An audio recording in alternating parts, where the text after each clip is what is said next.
Hey, somebody else better help him bug up. He's not finna battle these. There's 3 people around him by himself. He's like 2 feet tall. Somebody better help him out. Where's his teammates at? That's not it. Right here. Yeah, help him. Oh, all right, never mind. I see dude in the back coming running. W teammate. Marion Marquadius Ishmael Johnson. She asked me what I'm doing, I'm just vibing. Make sure y'all like, comment, subscribe if you're new. YouTube, it's your bro OJ, and I'm back again with yet another YouTube video, man. Not just ready to do video, but YouTube banging, man. Next video we got Inside the Box, episode 1. Now I think this is part of the documentary series that they did last year to how they prepared for the 2023 season.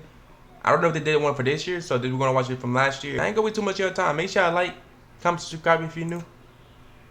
Comment your favorite fruit. And without further ado, let's watch some YouTube, man. 10,000 subscribers coming very soon, chat. Let me get the mic out the way a little bit more. You don't be hearing that.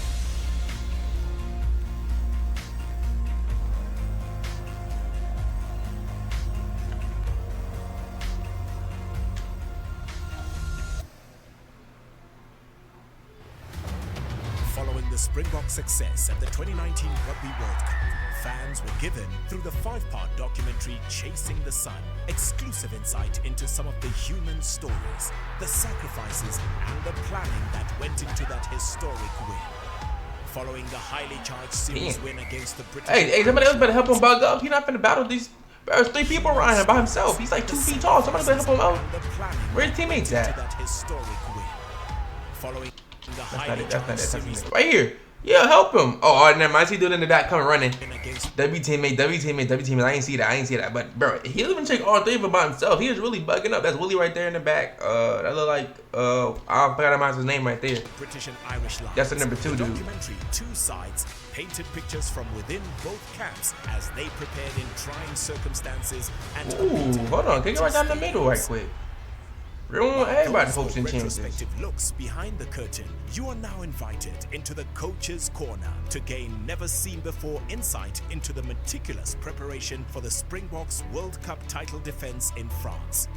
Our first episode deals with the crucial aspect of player welfare, ensuring both physical and mental readiness for the task that lies ahead. Chad, do y'all think being mentally prepared is better than being physically prepared, or the other way around? Let me know in the comments. I think if you're not mentally prepared for a match, you're going in there with the loser mentality. You're already gonna lose, Chad. If you waking up on game day, or you preparing for that game week, and you already have the thought in the back of your head that you're gonna lose, or that this team could easily beat y'all, or potentially beat y'all, or whoop y'all, knock off the chart, I feel like the game already destined to lose. Like you have to believe in yourself. It starts with the belief system. Your body could be on 50%. You got freaking broken kneecaps. You got torn meniscus, torn rotator cuff. But your mind's what's gonna get you through. Your mind is what's gonna keep pushing you, chat. When your body give up, your mind is what's gonna keep you going. So I think your mentality being prepared is better than being physically. But y'all let me know what y'all think down in the comment section. July 1st of July 2021. Yeah, so in the past it was easy because we ran from adjacent to joining the Northern Hemisphere beginning of the season. year we played Super Rugby, which was our preparation for our national games in June and July. And then we would have had our Curry Cup and went into our Tri-Nations at the end of the year tour. So it ran nicely from February to Eugene Hennon, November. CEO of My Players. Oh, they got my careers and shit? Wait, let me know if they got rugby my careers. Man, I want to be in there. I'm just gonna be a Springbok for a second. Is there a rugby game, chat? Like for a console? I might have to cop that. If I cop the game, would y'all see me play if I played it on live? Play rugby live, my career mode or something? Y'all see me play for real, see how I really play in real life. That was the challenge we had from the 1st of July 2021. What is the positives of playing in the Northern Hemisphere? The first thing is, listen here, we weren't in Super Rugby anymore. That's a fact. We just didn't actually have a competition. Now we moved to the Northern Hemisphere. Although there's now currently growing pains with travel and stuff like that, we actually have matches and games which our fans can watch at 6 o'clock at night and 8 o'clock at night. He's uh, talking. It's not at 9 o'clock this morning. We've actually, if you think about I like Rossi. It's not just about him or his players or like being the best position for his players to win and go make money and go be dominant. It's about his fans too. He likes to keep his community engaged. It's not just about the game. It's about getting everybody involved, and I like that. Hearing that right there. most private and richest clubs. That's one of the in first world things he said was it about being are his in fans and France. seeing You know, everybody a else lot being of able to see players the are game and more people being able to see the game. That's OZ. That's a W with it thing. 5, which we are considering for the World Cup, which may be playing in France. But that's probably one of the most lucrative club-owning leagues where the best players should be. And then in the Premiership, there's a couple of our players there. And then, you know, those guys are actually the best of Ireland, the best of France, the best of those nations. And this weekend, for example, when one of our teams were playing Harlequins, on the starting team, the 15 of Harlequins and 15 of us, there were 19 in the starting with South Africa. So, which we could actually pick. But then come, Yeah, they South South Africa versus the Harlequins. That wouldn't even be a match for us to watch. That should be over before halftime. Before the 40-minute marker, probably be like 37-0. I don't know, something realistic. 37-0. If we're being for real, and all the starters for South Africa play, 500-0. The Harlequins gonna have to forfeit before halftime. They gonna have to go to halftime. Everybody gonna have to pack up and go home. Nobody gonna come back after the field. Everybody was waiting for them to come back to halftime. The whole locker room gonna be empty. Everything gonna be empty. Everything gonna be emptified. Everything gonna be trash. That is totally overshadows not the challenges, but okay. But now a guy is not running from January to December. He actually, a normal Springbok, is playing rugby championships right after the June incoming series, and he doesn't get a rest. And maybe you can just explain for a guy who was always in the Springbok mix, and Andy, you can get to detail. But why are some guys resting during rugby championship? If I can call it that, because they for that period, and once some guys almost contractually with my players, now the players. No, so it's an 8-week rest period. Scheduling central rest in a jam-packed season. Yeah, because they were talking about. He just said that they don't get no rest. Like they start playing after June is what he said, and they didn't play the rest of the freaking everything. They didn't even put the next June. They play from June to June, free. They probably get like a 1 week rest or something. That's why they be so stacked. They play so many games. That's why they got to be so stacked to have so many different players. Competition, it's fairly easy to achieve that. That will also make sense why when I keep talking about the sevens, why they don't have any sevens players that also play on the 15s, because it's like they keep them separate. They have too many players. They got to rest them. To the UFC in September, but of course, if you play in the incoming test matches in the PRC, you don't have the resting period. So the challenge there for the industry was where do you rest those guys? And the only period that could be identified, and I think Andy, you also made a lot of input there, was that Six Nations period, because those URC teams will be without their national players, and then we can rest. Oh, so they be strategizing about this. So they be looking at the rosters and shit. So they be like, all right, you don't play your starters, we're not gonna play our starters, right? Because they know that even they bench units could go beat some of these other nation starters. Like they bench unit could go out there and cause some havoc. They ain't called the blitz box for no reason.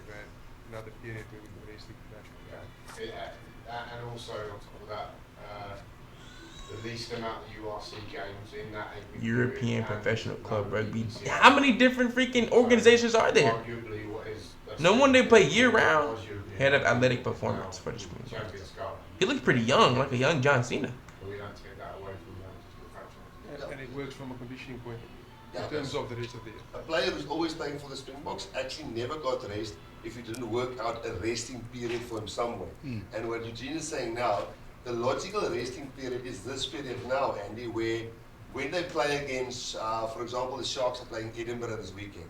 You know, they would be without their international players when we play Edinburgh because they are in Six Nations. For those top Springboks, for us, to rest is actually this period where the Six Nations is on anyway.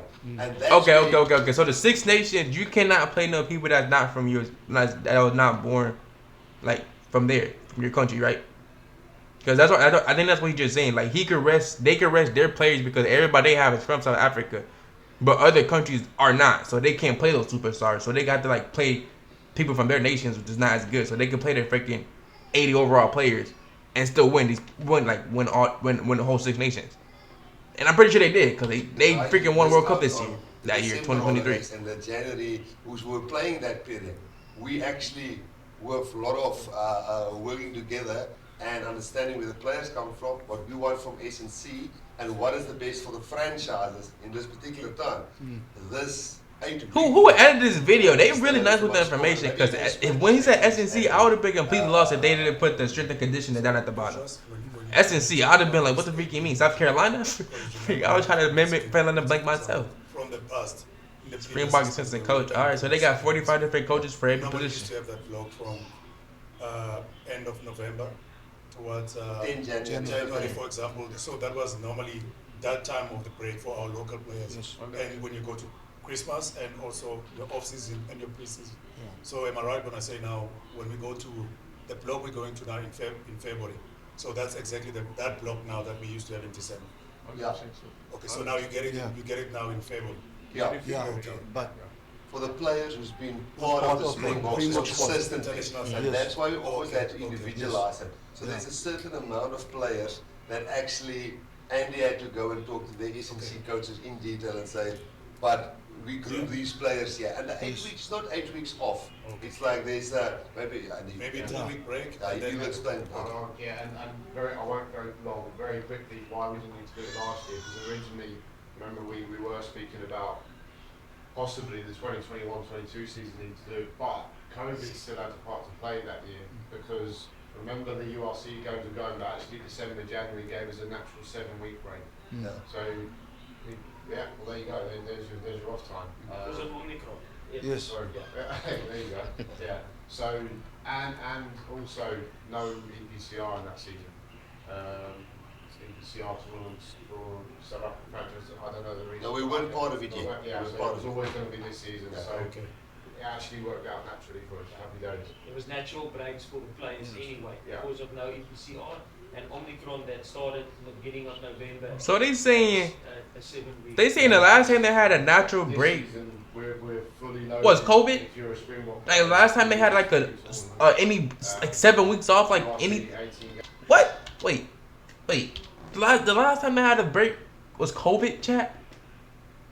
It's finna be 2025. COVID was 5 years ago. Last time I had a decent break, only 7 weeks. That's not even 2 months. Damn, that is a long break.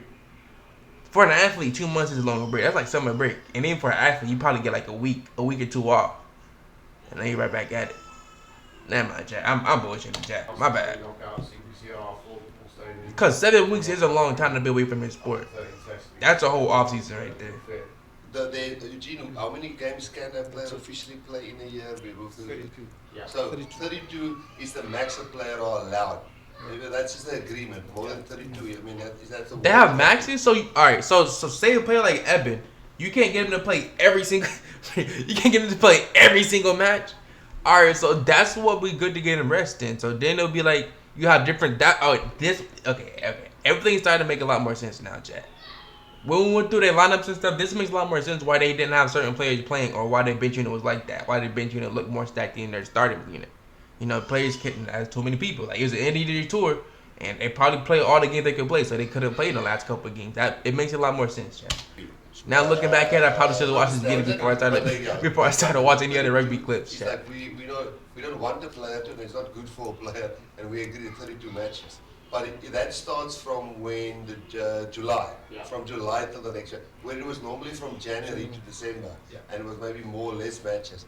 That was I think that was one. So it's basically approximately 20 matches for the franchise. Yeah. So that you book basically and hold back that 12, which can be 30, and at times 40 tests. Charlie, that's very true, and that's the big challenge with this new season. In the past, with 32 games, you had your 12 test matches and you had your 18 maximum Super Rugby games. So you never got to the 32 games. You never really had to manage it that much. But if you look at that top numbers that Andy's got there, you've got 82 games, 42 matches. 42 matches, all of a sudden, so that you need to get into 32. Possible 42. There's 42 games, so the dang near doubled how many games they used to play. But the challenge on top of that is, if a player's injured, he's actually not off. He's busy rehabbing or going to the doctor, or he doesn't have that disc. So it's not a simple thing of going and saying, that guy got a red card there, he was out for 2 weeks, just add that at the end. It is actually how much off time, how much rehab time, how many training sessions. So that's why you just can't put players blanketly into blocks or groups. But you can, you try to individualize it.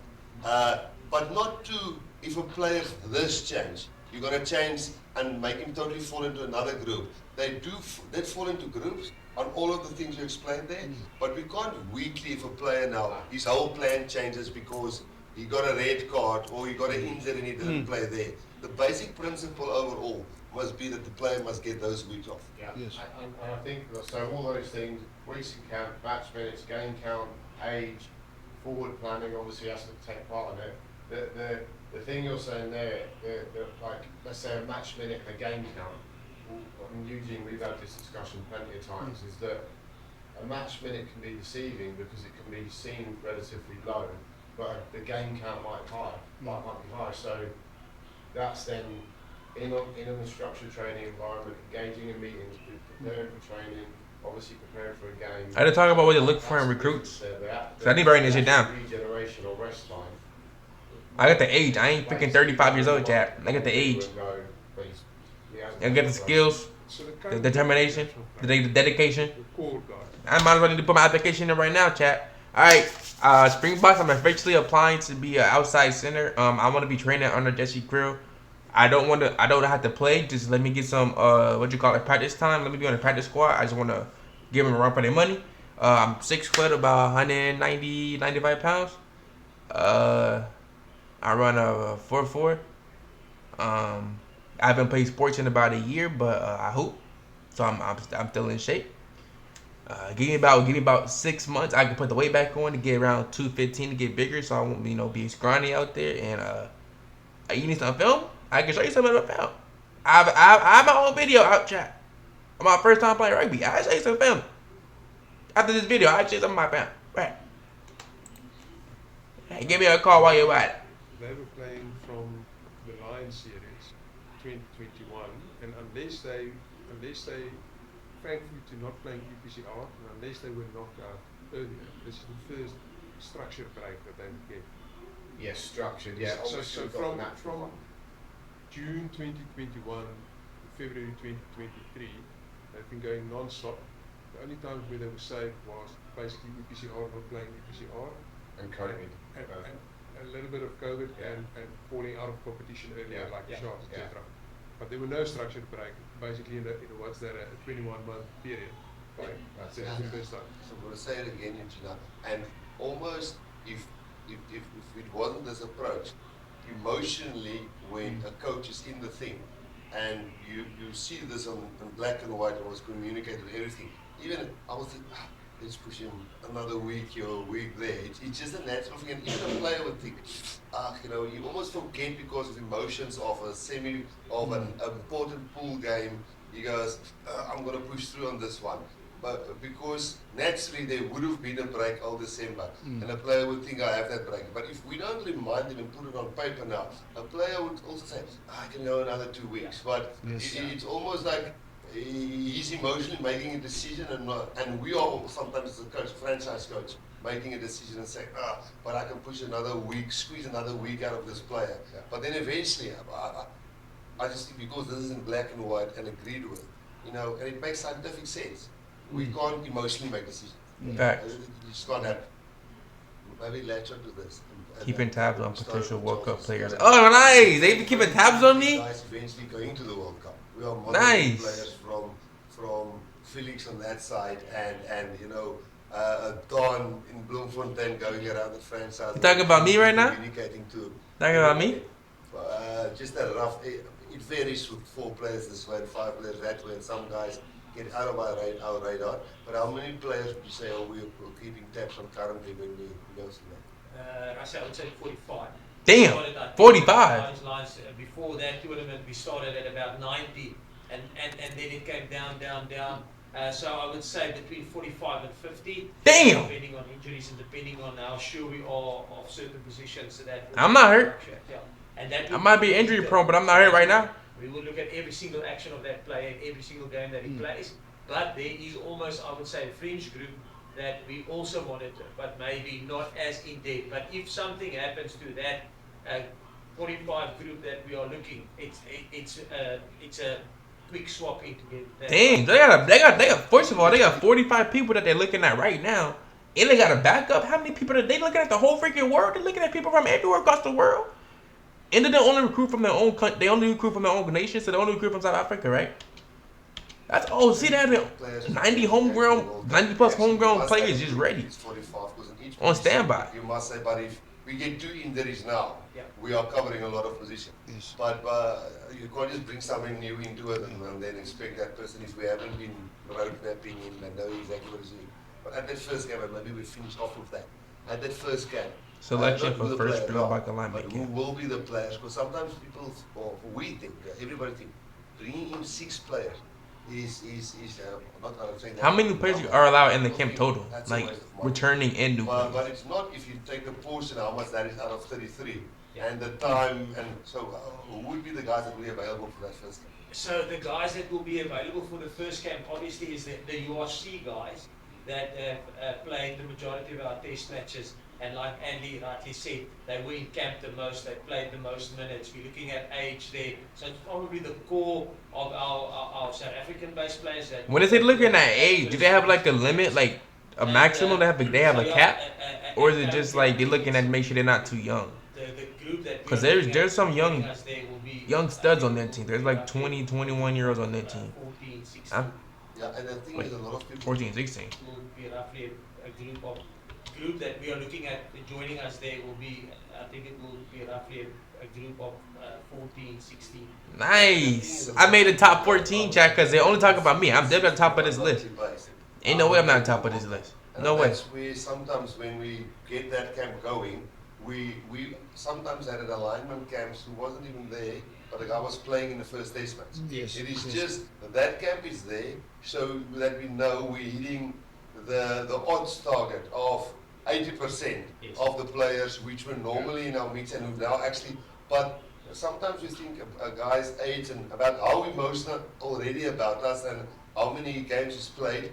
You don't actually have to invite him to that camp, and where he's now, if he's resting or whatever he's, or where he's been on a period, Facts. Like players like Eben, Cheslin, Kurt Lee, Cannon, they should not be in the camp. Well, Cannon might be in the camp because he's young. Kurt Lee too. But Eben, Cheslin, who else on the team? RG, most of the forwards, the OG members, they should not have to be invited to the camp. Like they should already be shooting with. Like they already in the freaking lineup. You don't got to see too much from them. Let them rest their legs, rest their body, prevent some injuries. He's smart for this. You could tell he's been in his position to be. You could tell he's been for the position of power. He's been ready, prepared for this for a long time. In 2022, you know, so but they can't talk, so you gotta slow it down. Y'all know that feeling, chat. So a lot of them. You can't talk regular, so you gotta slow this shit down 0.5 speed just to get everything out. They were part of that group that traveled with us. So yeah, you're 100% right. As a lot of guys are not at this camp because they already had their rest and development block in I would say what was that July and August. Yes, they already had the development block there. A lot of people take the conclusion, and then we'll maybe finish all of this. The first camp is there, 15 players has been there. Why do you have so few guys there? But we're only taking 33, but we're almost taking the bullseye. We're hitting 80%, but there's a 20%. It just doesn't make sense to take to the specific camp for various reasons. And all right, so on the way they carry the team, he's saying like the people they bring with them, those are guys that they want in the game. But like as far as the bench unit goes, some of the guys are never going to see the field. Like some of the guys are just there for like more support or just like because they're meant for other games, like for other teams. They're not meant for that game. Like they have certain pieces, it looks like it sounds like every game for them, they have a game plan and certain strategy for every single game, one by one. For every single team they play against, they have a different lineup they want. They have a different formation and all that. And have different like special people. So like say Eben wasn't really good at tackling. Say Eben wasn't really good at tackling. So they might use Eben for games where they don't really need a good tackler, but they need his offense. They might put him in as a starter. But if they need somebody a forward that can really tackle, they're not gonna start Eben. Like Eben might not see the field that game because he's not a good tackler. You feel what I'm saying, chat?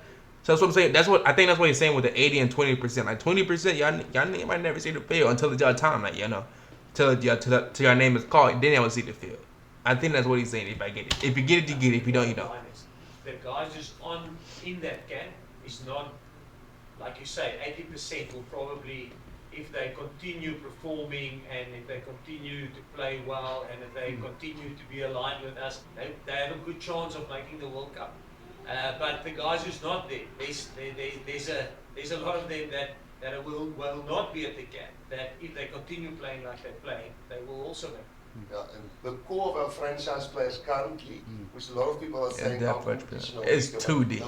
It's too deep. Two teams in the final, and again in all UPCR games, with all the travel, logistics, and everything, most of our teams, all our teams are through to those semi. And then I have to say it with probably Eugene, you can correct me. I'm not going to be quoted on exact numbers, but for us to have, I think more than 300 players playing abroad, but not all of them are, I'm guessing, way back. But I know who are monitoring from overseas.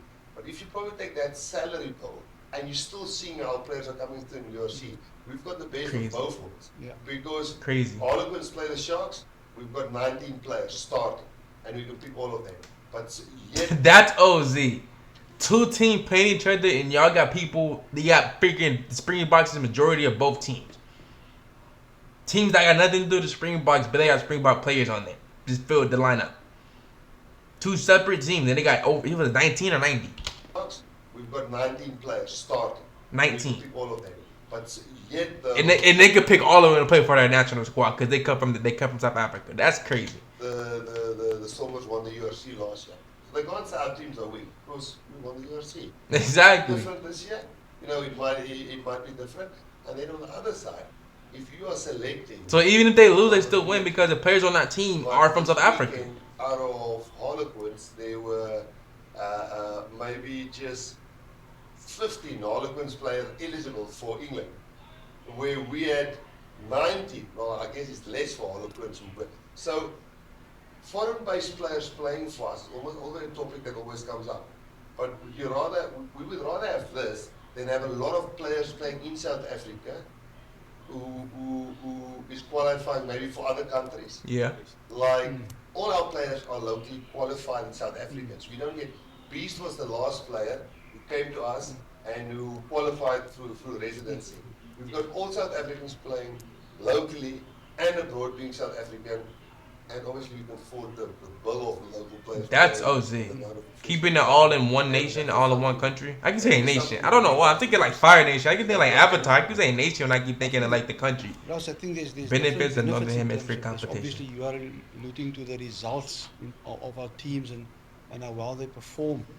So it shows there's on-field and off-field benefits. I mean, from an international competition perspective, if you just think about off-field benefits, you've got youngsters in different teams, promising players, touring different countries, playing against the best in the world, different conditions, different teams, different coaching mindsets.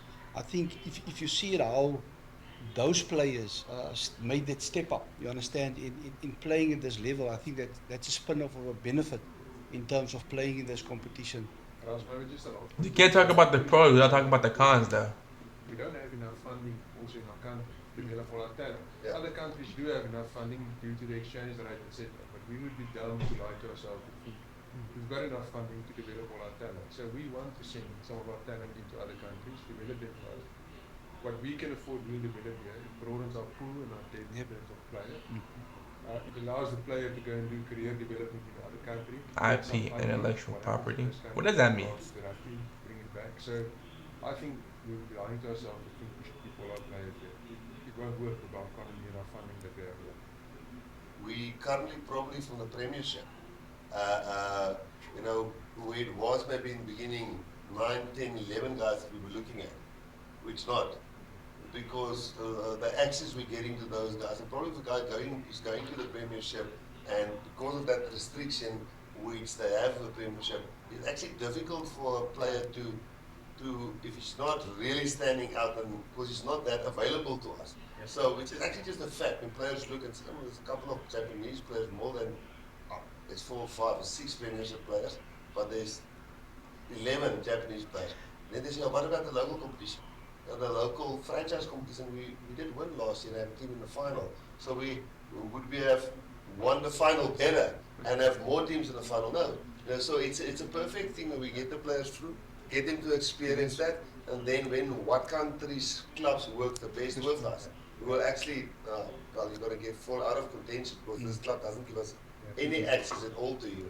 And then maybe that will be the first camp, South African-based players who we're looking at, and we feel have specific needs to get aligned to. Not specifically is going to the World Cup will be the first camp. And I think that people maybe must wrap it up, and the next time we're going to realigning again on where we're going with the second camp, if we do it in another 2 weeks' time, 4 months' time. I ain't gonna lie, he lost with the last part, chat. That last part, I was trying to understand what he was saying. I could not for the life of me.